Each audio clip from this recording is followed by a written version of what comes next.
You think you know how the world works, Doctor Strange? What if I told you the reality you know is one of many? We want to do very boldly crash into the Marvel mystical universe. I do not believe in fairy tales about chakras or the power of belief. Forget everything you think you know. The journey of Stephen Strange is uniquely awesome. It's different. It feels like a huge experimental film. Action! It's utterly inspiring. This film is just mind-blowing. It's everything we ever dreamt of when we were kids. Who are you in this vast multiverse, Mr. Strange? What we've seen happen within the Marvel Universe is this ever-expanding coterie of superheroes blossoming out into the more surreal, so that you can have otherworldly destruction happening in this world's space and time. And it's just about to explode into other dimensions. Open your eye. The stories in Marvel films are dealing with big questions. Who am I? What is the universe? Good and evil. So for us to be in one of the films is not only a childhood dream, it's also an adult dream. To be able to play off Tilda Swinton, Mads Mikkelsen, Rachel McAdams, and Chiwetel, it's really fantastic. Scott has an extreme love for Marvel, but also a clear vision of what he wanted to do with Doctor Strange. The cloak of levitation. It came to you. The cloak is a huge challenge because it has to do so many things. It needs to move, it needs to behave, it needs to be extraordinary. We are in some pretty incredible locations that not only has Marvel never shot in before, but a lot of movies haven't shot in before. There's no place on the planet like Kathmandu. The production design of it is really staggering. Every single set is a reminder of how big a universe you're part of. The big challenge was scale. We created this 600-foot set. Action! We're crafting some really mind-trippy, out-there sort of sequences that I think approach action in really cool new ways.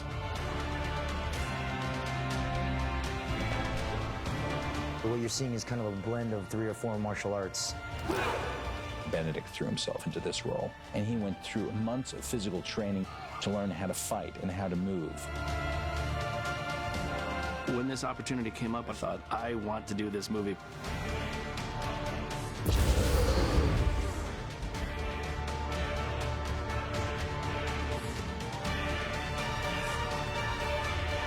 We never want to repeat ourselves at Marvel, so the opportunity to do something totally new with an entirely new world, we just couldn't resist.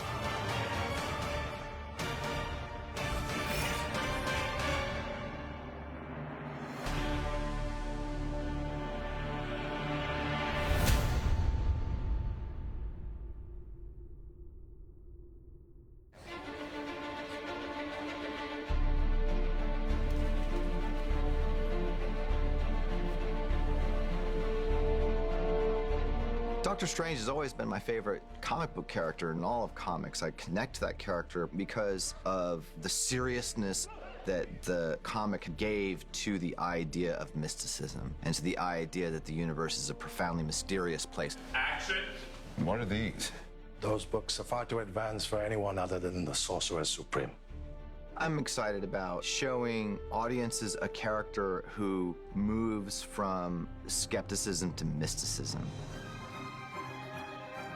Stephen Strange was created by Stan Lee and Steve Ditko in the heart of the 60s when all these classic, more well-known characters were being created.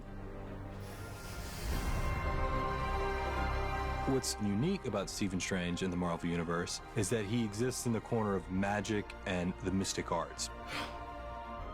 He's the sorcerer in the Marvel Cinematic Universe. This superhero came out of a context in the 60s of a bleed between Western science and logic and Eastern mysticism.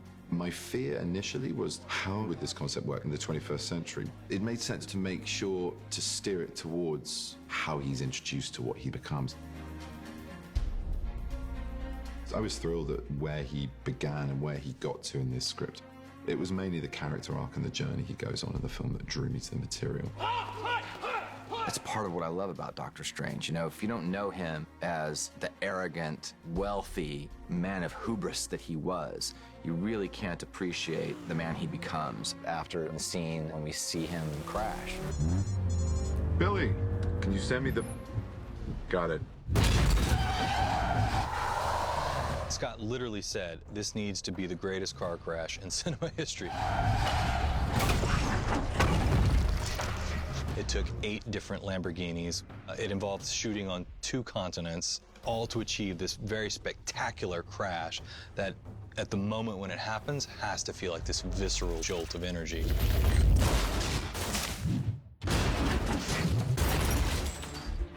I was in a Lamborghini, cut in half, being turned upside down, trapped inside the carcass of the car as the water was rising into it with a camera going underneath to capture me upside down. I was hard work, but it was good fun. You need a spectacular actor. And the fact that Benedict Cumberbatch is as enthusiastic as any actor that has ever joined our universe to portray this character is huge for us. Yeah, perfect. It immediately made sense to me, this material. There are moments in Cumberbatch where he's getting introduced to weapons. This is the staff of the Living Tribunal. And he's very cynical about the whole thing, as a modern audience might be. There are many relics. The wand of a tomb, the vaulting boots of Valtor.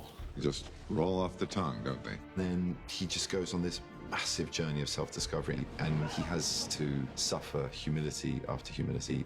And that really fascinated me. That was the big draw. Benedict was always our first choice for the role. I heard about this project through sort of vague interest in me. I flew to England to meet with him, and he was the first actor I met with. And after that meeting, we're like, let's do it. Action. We found out based on our shooting schedule, Benedict had to go do Hamlet, and it wasn't going to work out. So they had to look elsewhere. Eventually, it became clear that it needed to be Benedict. And that's when we went back to them and said, okay, what would it take?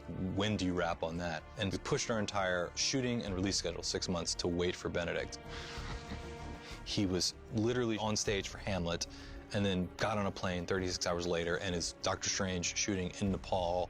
It takes a certain type of actor with a certain type of commitment to do that, and that shone through on every single day he was on set. I studied some neurosurgery. I obviously studied the procedures that we perform in the film. Cranial nerves intact. We had on-hand advice from a very well-reputed neurosurgeon to talk about instrumentation, to talk about everything from scrubbing in to cauterizing a wound. I mean, really mind-blowing stuff. To have that level of intellect and have it combined with depth of feeling, the way that he has, you just don't get that very often. Benedict displays such fierce intelligence, which makes perfect sense for a world-renowned neurosurgeon. And he has a very heroic quality to him. Action.